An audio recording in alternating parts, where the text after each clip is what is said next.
Welcome to NintendoSwitchGuru with me, Master Das, for this week's Nintendo Switch news. First bit of news, just this morning we got details of the first DLC pack for Legend of Zelda Breath of the Wild. It's called Master Trials, and that's going to include, now we know it's going to include Trial of the Sword. That's going to be very similar to the challenge thing in the Twilight Princess HD for the Wii U. It's going to be like 45 sort of like smaller dungeon type things, and you're going to unlock the true power of the Master Sword or something like that.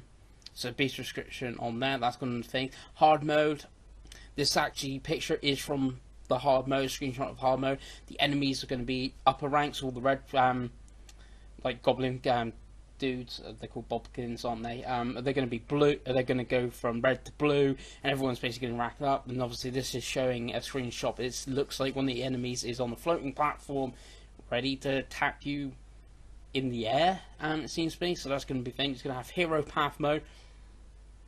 That's going to show on the map basically where you've been on the map, so you can only work out where you've not been. I suppose that's going to be great for them trying to get the memories if you've not got them. And there's going to be a travel medallion, so you're going to be able to put a point on the map which you can travel back to. You can only have 1 point at a time, but this medallion will let you travel back to there at any point, so not just shrines and that.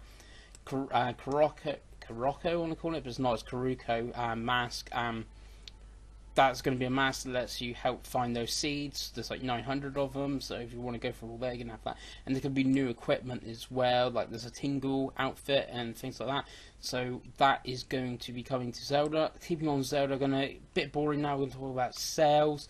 Zelda on the Switch has sold 2.76 million. I think it's something like 3.4 including the Wii U version. So so that's really good numbers considering the Switch has only sold 2.74 million, so 200,000 extra copies of Zelda have sold on Switch than actual consoles. Nintendo said this is down to people can't get the console, but they can get the game, so they bought the game waiting for it. They said it's down to collectors. I can see that's the point. I've even looked at, you are listening to this, I'm in England. Our collector's editions different to the Americas and Japan. I've even looked at importing that and keep that as a collector. People keep them sealed. That's a big number, but 10-15 years time, sealed copies and that. So yeah, it just seems like it could be collectors or people who can get Switch but managed to buy the game. So that's great. Mario Kart 8 Deluxe has just come out, so I don't know how you guys have been finding that. Played some of that online with a bunch of mates, and that's really good. And it's also become the best-selling day one Mario Kart ever. It's charted in the UK at #1. It's apparently Nintendo's first #1 since 2011.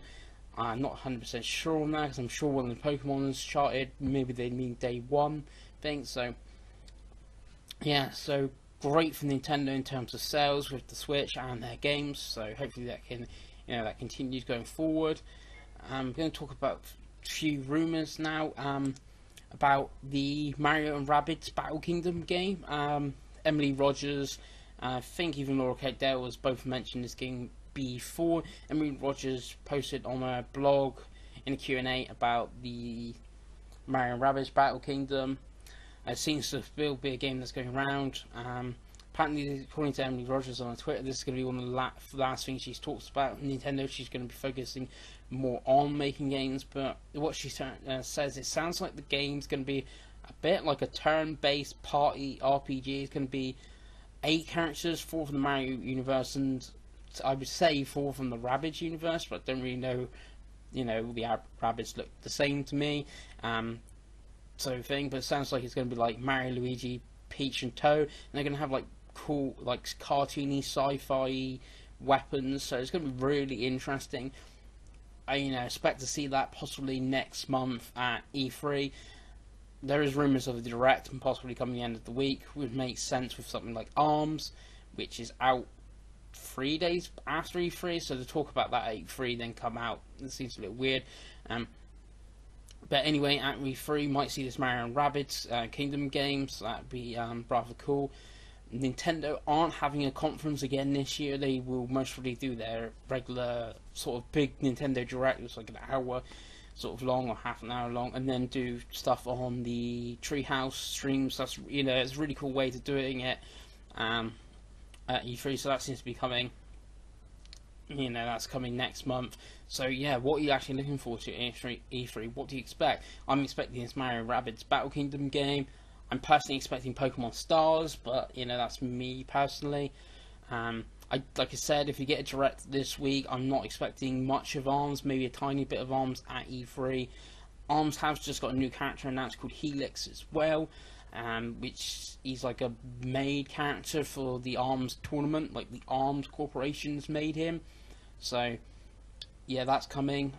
Keeping on other games coming soon. You got more details on Splatoon 2.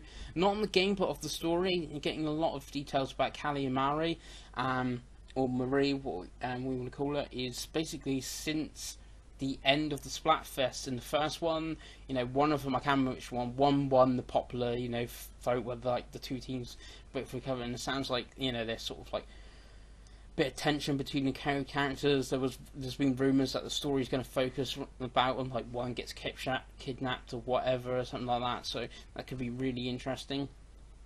Also, Nintendo, when they talked about their sales, they talked about games still coming. Xenoblade 2, not Chronicles. No, it is Xenoblade Chronicles, sorry. The one on Wii U is Chronicle X. Xenoblade Chronicles 2 is still coming this year, apparently. I'm expecting that to be at E3. So, that'd be great. But, you know, if that's like sort of the end of the year, a big sort of RPG, could be a really good December sort of game. Of that, Koei Tecmo, it's just because it's sort of the April and that, people are talking about their finances, things like that. Koei Tecmo, who are doing Fire Emblem Warriors, which is coming to the Switch, and new 3DS. And they worked on, obviously, Hyrule Warriors and Hyrule Warriors Legends. They've talked about they're going to do more sort of like of these type games for the Nintendo Switch. It sounds like they might do some more for other systems as well. So it looks like they're going to do more of the Warriors, Muso type games. So again, what universe would you like to be touched next? We've seen Zelda, we've seen, you know, we're going to see Fire Emblem universe in this style.